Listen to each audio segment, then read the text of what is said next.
ಧಾರವಾಡ ಜಿಲ್ಲೆಯಲ್ಲೂ ಶುರುವಾಯಿತು ಹಕ್ಕಿ ಜ್ವರದ ಭೀತಿ. ಮುನ್ನೆಚ್ಚರಿಕಾ ಕ್ರಮವಾಗಿ ಕೋಳಿ ಹಕ್ಕಿಗಳ ರಕ್ತ ತಪಾಸಣೆಗೆ ಮುಂದಾಗಿದ್ದಾರೆ ಅಧಿಕಾರಿಗಳು. ಚಿಕ್ಕಬಳ್ಳಾಪುರ, ಬಳ್ಳಾರಿ, ರಾಯಚೂರು ಸೇರಿದಂತೆ ಹಕ್ಕಿ ಜ್ವರ ಪ್ರಕರಣಗಳು ಬೇರೆ ಕಡೆ ಹೆಚ್ಚಾಗ್ತಾ ಇವೆ. ಹೀಗಾಗಿ ಧಾರವಾಡದಲ್ಲೂ ಕೂಡ ಮುನ್ನೆಚ್ಚರಿಕಾ ಕ್ರಮವನ್ನ ತೆಗೆದುಕೊಂಡಿದೆ ಜಿಲ್ಲಾಡಳಿತ. ಈಗಾಗಲೇ ಕೋಳಿ ಹಾಗೂ ಹಕ್ಕಿಗಳ ರಕ್ತ ತಪಾಸಣೆಗೆ ಮುಂದಾಗಿರೋದು. ಚಿಕ್ಕಬಳ್ಳಾಪುರದಲ್ಲೂ ಕೇಸ್ಗಳು ಪತ್ತೆಯಾಗಿವೆ. ಬಳ್ಳಾರಿ, ರಾಯಚೂರಲ್ಲೂ ಕೂಡ ಹಕ್ಕಿ ಜ್ವರದ ಪ್ರಕರಣಗಳು ರೈಸ್ ಆಗ್ತಿವೆ. ಹೀಗಾಗಿ ಧಾರವಾಡದಲ್ಲಿ ಮುನ್ನೆಚ್ಚರಿಕಾ ಕ್ರಮವನ್ನ ತೆಗೆದುಕೊಂಡಿದೆ ಜಿಲ್ಲಾಡಳಿತ. ಹಕ್ಕಿ ಜ್ವರ ಭೀತಿಯಿಂದ ಕುಕ್ಕುಟೋದ್ಯಮಗಳಲ್ಲಿ ಹೆಚ್ಚಿಸಿದಂಥ ಆತಂಕ. ಪಶುಸಂಗೋಪನೆ ಇಲಾಖೆ ಅಧಿಕಾರಿಗಳಿಂದ ಕೂಡ ಜಾಗೃತಿ ಕಾರ್ಯ ಶುರುವಾಗಿದೆ. ರೈತರು ಸಾಕಾಣಿಕೆದಾರರಲ್ಲಿ ಜಾಗೃತಿ ಮೂಡಿಸುವಂತಹ ಕಾರ್ಯಕ್ರಮಗಳನ್ನ ಮಾಡ್ತಿದ್ದಾರೆ.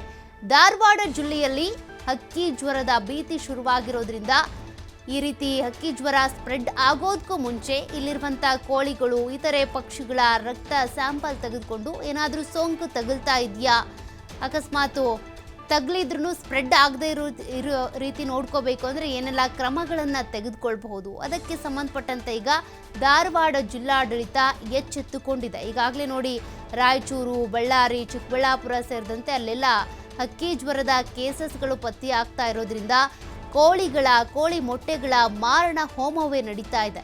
ಹೀಗಾಗಿ ಧಾರವಾಡದಲ್ಲಿ ಈ ರೀತಿ ಆಗಬಾರ್ದು ಅಂತ ಮುನ್ನೆಚ್ಚರಿಕಾ ಕ್ರಮವಾಗಿ ಕೋಳಿಗಳು ಹಾಗೂ ಇತರೆ ಪಕ್ಷಿಗಳ ರಕ್ತದ ತಪಾಸಣೆ ಮಾಡಲಾಗ್ತಾ ಇದೆ.